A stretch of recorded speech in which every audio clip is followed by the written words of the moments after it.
एक जंगल में एक बहुत ही अच्छा और खूबसूरत पेड़ था जिस पे मीठे मीठे फल लगते थे और उसकी पत्तियां भी बहुत खूबसूरत थी और पेड़ का आकार भी बहुत ही खूबसूरत और बहुत ही अपने तरफ आकर्षित करने वाला था, करने लायक था। देखने पे इंसान एक बार ज़रूर रुक कर उसे देखता था। उस जंगल में एक उसी पेड़ के पास एक और भी पेड़ रहता था, ठीक उसके पास। उसका पेड़ न तो खूबसूरत था, न तो फल लगते थे और ना ही पत्तियां अच्छी थी, न उस पेड़ का आकार अच्छा था। उस पेड़ की जितनी डालियां थीं, डेली यही सोचती थी कि काश मैं उस पेड़ की टहनी होती, काश मैं उस पेड़ पे लगे टहनी में जितने पत्ते हैं मैं पत्ती होती। इस तरह से सोचते सोचते काफ़ी समय बीता। एक दिन बहुत ज़ोरों से तूफान आया, इतना तेज़ तूफान आया कि जो उस बगीचे में बहुत ही खूबसूरत पेड़ था उसके पत्ते भी झड़ गए और उसकी टहनियाँ भी टूट कर कुछ दूर दूर जाकर गिरी तूफान की वजह से। और बगल में जो पेड़ था उसकी भी टहनियाँ टूट गई और खुदा न खास्ते उस पेड़ से जो टहनी टूटी उसी पेड़ पे जाके लग गई, कई टहनियाँ जाके लग गई।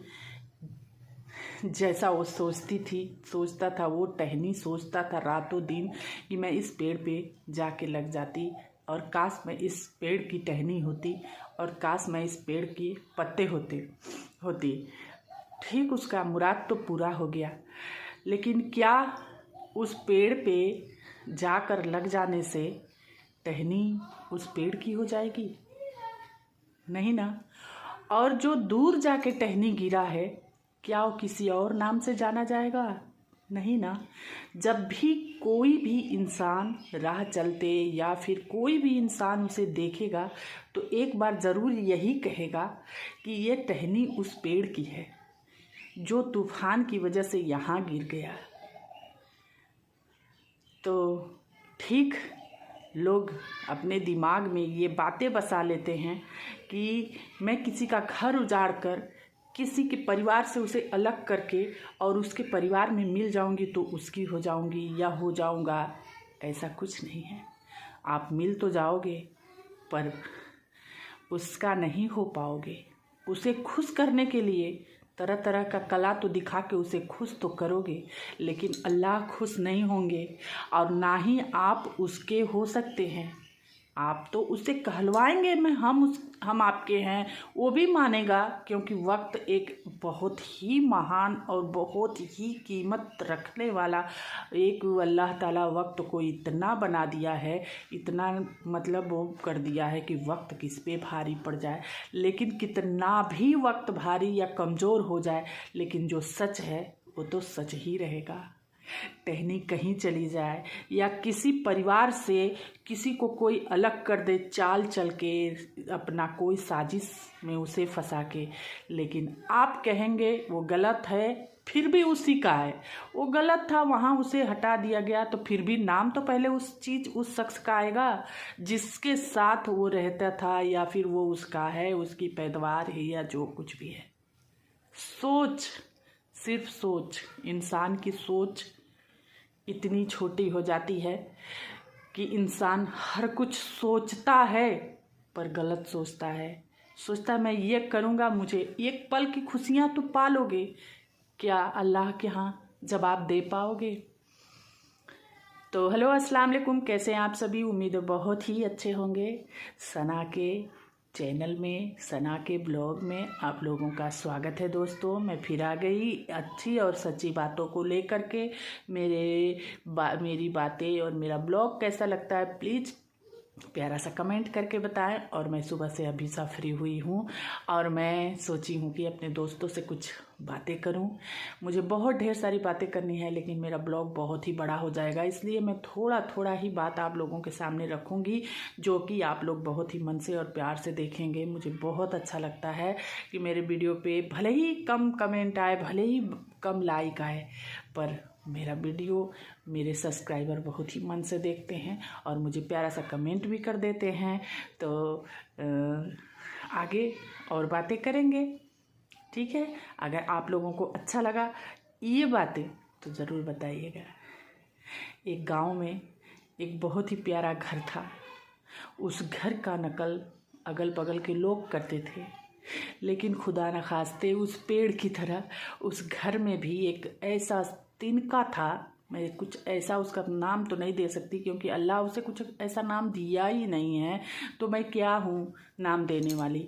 एक ऐसा तिनका था उस परिवार से जुड़ा हुआ कि उस परिवार को बर्बाद करने का कसम खा लिया था।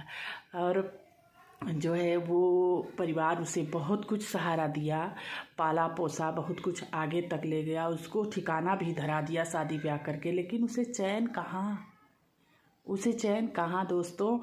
ये घर का नमक खाई थी, उसे हर कुछ वो दिख रहा था जो वो अपने आँख पे स्वार्थ का चर्बी बांधी थी, पट्टी बांधी थी, बांधा था या बांधी थी, जो कुछ भी है वो शख्स समझ सकता है कि क्या है।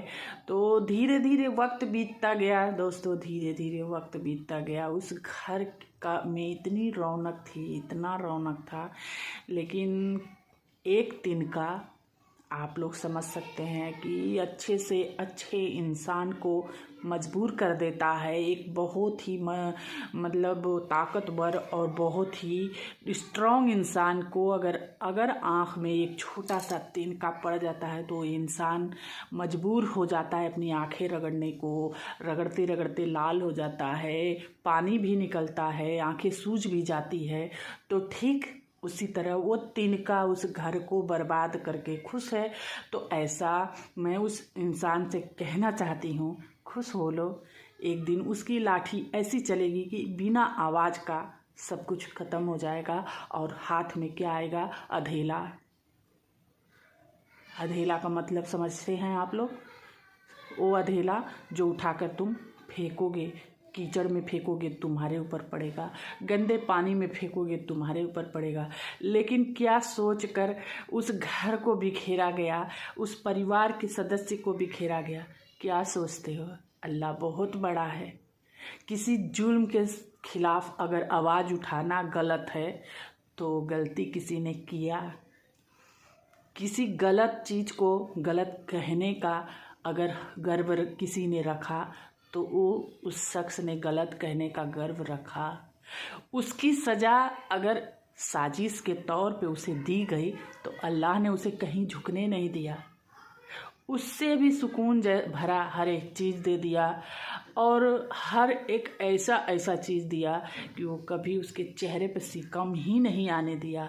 तो क्या उस घर से वो शख्स अगर दूर चल गया, निकाला गया, हटाया गया, साजिश के तौर भगाया गया उस तिनके की वजह से, तो क्या वो अपने परिवार का नहीं कहा जाएगा?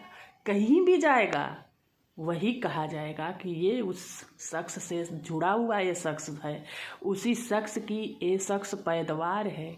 ना कि उस तिनके को कोई कहेगा कि ये पैदावार। जब भी कहा जाएगा तो ये तिनका किसी और चीज़ से निकला हुआ इस परिवार में आके अड़क गया है।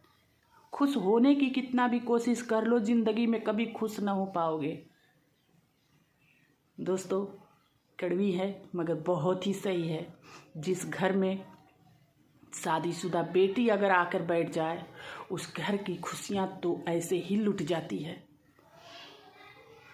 कहने को कहा गया है बेटी का तो दो ही जगह है, ससुराल और मायका, लेकिन ढंग से, तरीके से, मजहबी तरीके से बेटी तीसरे जगह नहीं जाती है।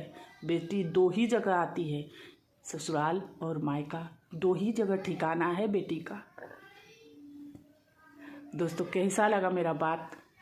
अगर आप लोगों को अच्छा लगा तो मेरे प्यारे दोस्तों, मेरे प्यारे सब्सक्राइबरों, इस वीडियो को इतना शेयर करिए कि लोगों तक पहुंच सके और लोग इस बातों को समझ सकें। और कमेंट बॉक्स में बताइए ताकि मैं इस बात को खुलकर खुलासा करके वीडियो बनाऊं। समझने वाले को इशारा काफ़ी है, ठीक है। और मैं तो ऐसे परिवार की बेटी हूँ, ऐसे परिवार से संस्कार पाई हूँ कि हम लोग पत्थरों से अनाज निकाल देते हैं, मिट्टी को सोना बना देते हैं। हमें क्या कोई बर्बाद करेगा? हम लोग एक फौलादी हैं और एक ख़ानदानी हैं।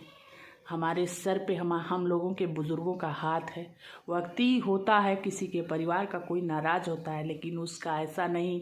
वक्त आने पर वही उसका परिवार उसे देख के गर्व करता है कि बहुत मेरा ही संस्कार उसके अंदर था, ताकि वो इतनी हिम्मत से चली। एक वक्त आता है, होती है नाराज़गी, कोई बात नहीं।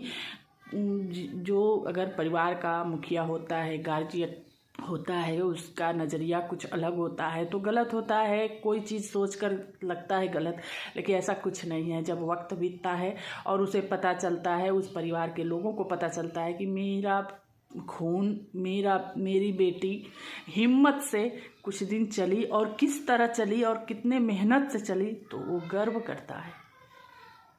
और मैं बहुत खुश हूँ कि मैं कहीं से गलत नहीं हूँ और मैं मेहनत करती हूँ और अपने मतलब दिमागी जो होता है कॉन्फिडेंस, उस तरीके से मैं मेहनत करती हूँ।